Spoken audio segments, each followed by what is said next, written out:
The following segment is sponsored by LT Gray Silver Corp., trading on the TSX Venture Exchange under the symbol ELS.V and on the OTCQX as EGRTF.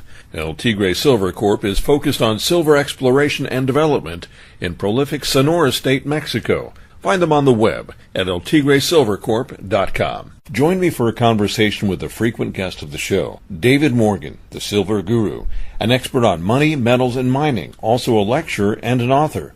Mr. Morgan has written Get the Skinny on Silver Investing, available on Amazon.com. His website is themorganreport.com.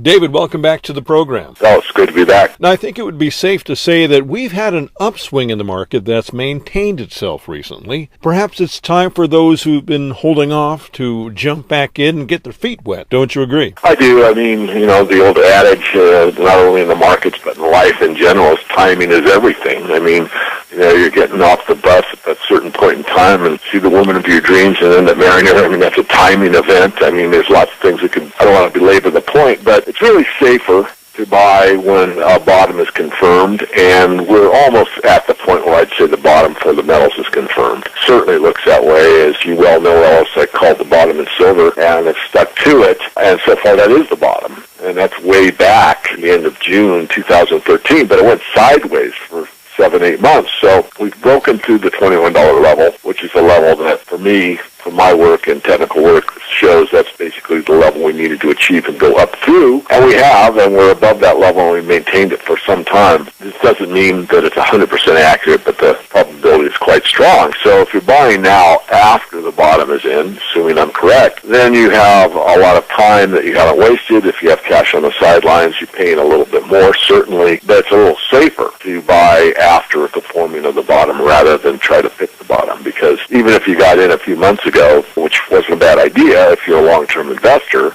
but if you're looking to time the market or you want to be certain or that type of thing, it's probably better to wait. And this is a good time, definitely. Will the market back himself from this point? Yes, it probably will. Once we have this kind of momentum and this kind of volume behind us, chances are very strong again that we've seen the worst that we're going to see. Absolutely. And another indicator that things are turning around is the audience, our audience.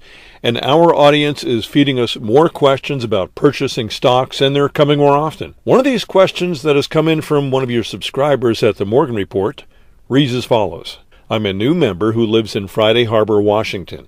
Is it possible for you to show the 3 best performing stocks, mid-tier and speculation stocks, like you do for the top tier? His focus, David, is typically on the smaller companies. Yeah, well, that's a great question. I think anyone that's a member or thinking of becoming a paid member should know a few things. One is that we believe and have from the inception of the Morgan Report that big money goes into big company, mid-level money goes into mid-tier companies, and speculative money only money can afford to lose goes into these very small micro-cap stocks. There's a reason for that, and that is that we balance risk and reward. So what he's asking is that I have a methodology that I will not give out that takes the top tier companies, these are billion-dollar type market caps or higher in most cases, where you have all kinds of good data about how much they're earning, if they're making more profit or less profit, if they're cutting margins or not, that type of thing. And those stocks are not that difficult to analyze, because if you're in the gold business, the market doesn't care if the gold comes from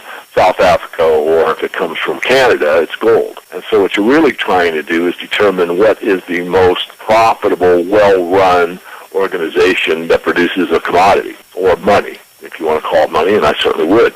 So we look at several variables every month and say, out of all the top-tier companies, which there are very few that we consider to be long-term buy-and-hold situations, here are the 3 that are performing best this month. And normally those companies maintain that position for usually a few months or maybe even years. And then there's the other ones. In fact, there's one that had made the top-tier list that just really hasn't done much. It hasn't met its quarter results for, I think, like 10 quarters in a row. We're probably going to drop it off in the next issue of the Morgan Report. So then if you go to the mid-tier, that's a much more difficult situation. You could run the same analysis, but it's very much more difficult because there's too many variables that are unknown, meaning a lot of them have exploration potential. So how do you factor in which company has the most exploration potential? That is impossible. You make an educated guess. And then on the speculative side, it's absolutely impossible. There's not enough data, so you cannot do this. So I will be answering this gentleman because at the level of service that he is at, we do promise to every email that we get. It's not always myself personally. It could be me or one of the staff, but you do get an answer. But that's the answer. So, and this is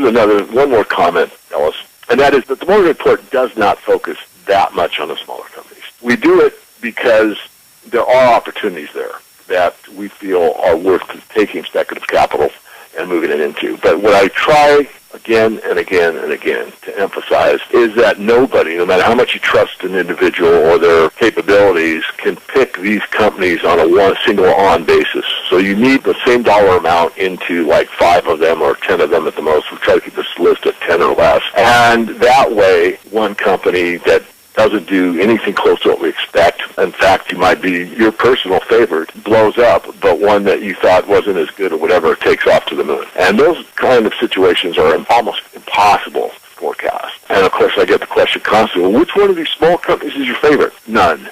You have to diversify. You have to have a basket of them. It's impossible to pick just one. We do not spend most of our ink on these small, teeny-weeny companies. And most of the guys that have done that are kind of out of business right now. And some of these companies will come back. Some will never come back. We have the track record that we put up against anybody. It doesn't mean that we haven't lost money the last couple of years. We have, but less percentage-wise than some of these people that do nothing but look at these micro-cap, small, little companies. And most people in the sector that get these newsletters are not that sophisticated in some cases. Some cases they are. I can't make a real general statement here, but what I can say is that most of the letter writers focus on these smaller type companies, when really, if you want to focus on making money, you want to go get money where they're making money, especially in the top tier where these companies, I think every one of them is up from where we recommended them, and that's not the case on these speculative companies. Some of them actually folded. One that's happened recently was a great story stock, and assets are there, et cetera. I don't want to belabor too much, but didn't work out. We'll be right back. The Ellis Martin Report is sponsored by El Tigre Silver Corp, trading on the TSX Venture Exchange under the symbol ELS.V and on the OTCQX as EGRTF. Silver has been considered a precious metal for 6,000 years and currency since 600 BC. It's been commercially mined in Mexico since 1530 in mineral-prolific and mining-friendly Sonora State, where El Tigre Silver Corp's 5,000-meter drill program is now underway. El Tigre's properties with gold and silver mining concessions span approximately 267 square miles. With an attractive share structure and a strong, proven management team, El Tigre Silver Corp is poised to identify a resource in an area that from 1903 to 1938 produced 75 million ounces of silver and 380,000 ounces of gold. Additionally, their tailing stockpile is currently progressing to production. Learn more about El Tigre Silver Corp by visiting their website, eltigresilvercorp.com, or click through El Tigre's logo on the homepage of our website, ellismartinreport.com. We offer expert opinions only. Find them on our website, ellismartinreport.com. That's ellismartinreport.com. And we're back. You forwarded me another important question again from one of your subscribers. I want to start buying and trading the stocks listed on the Morgan Report. Of course, I will use the Basic Plus service. I will only be investing around $500 to $1,000 to start, and I'll only be able to add a few $100s each month or so. What website do you recommend that I use to trade all the stocks recommended on the Morgan Report? Because I know that many stocks are Canadian and some brokers don't allow them to be traded. Okay, pretty much just read the answer and I can elaborate on it. With all due respect, based upon the amount you're investing, it would be a disservice to you to buy the Morgan Report. And I really mean that. I mean, most people that are considering a subscription part would be much better off if they have somewhere in the like $10,000 level to devote to the precious metals. Remember that I am an advocate that you don't put all of your money in gold and silver. Now, I'm also free market. If you think that's the only market to be in and you've convinced yourself that's the way to go, I'm not going to dissuade you. You've made up your mind, that's fine. Personally, I think you're better off diversifying somewhat. I'm really in a commodity bull. I think you should have precious metals.